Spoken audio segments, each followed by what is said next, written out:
Jamie, if I'm feeling that God's glory is not a part of my everyday life, what can I do this week to begin to bring God's glory into my life for good? And how will I know that I have it? That's a really, really good question. And, again, this whole topic of God's glory is really difficult for some people to grasp because it's been such an overused and sadly speaking, at times vanilla word. We use it without even knowing it. It's kind of like the word hallelujah. I mean, really could people define that? And as we've seen today, the glory of God is anything that emits from his perfections. It's God's external manifestations of who he is. So what I would say to any of you who want to experience more of his glory throughout your week is to focus on those three C's that I gave you, and that is Christ, creation, and the church. And so here's what I'd like you to do. First, I'd like you to get alone with Christ. I think one of the tragedies of our evangelical subculture today is that we've abandoned what we call the old quiet time.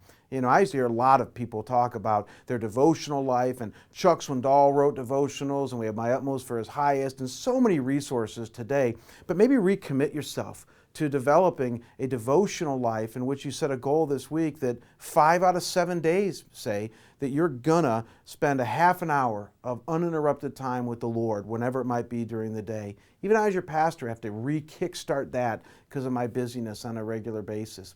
And then secondly, think about creation. And maybe do what Chuck Swindoll talks about. Take a 1-minute vacation sometime this week and go look at a barrel cactus and say, God, why? Or go look at a hedgehog cactus or something around you. Maybe take a hike, just take a walk, do something to get out and the desert here and just see God's manifold glory and wisdom to you and thank him for it.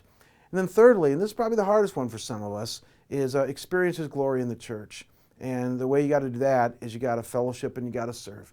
One of our goals in Vision 2010 is that by the end of 2010 to have 75% of our congregation involved in some type of meaningful fellowship or service outside of sitting in a pew. And so maybe it's your time right now to get involved with other believers and to get into a small group or to serve and to share your life. And though it's messy, I love how Mike Yaconelli called it before he died. He called it messy spirituality. It is. Take the risk and share your life, your story with another believer or two and see how God enters into that, because he does. And so the cool thing is that if we will just follow what God says, Christ, creation, and church, there's no reason that you can't experience him on a deeper level. Thanks, Jamie.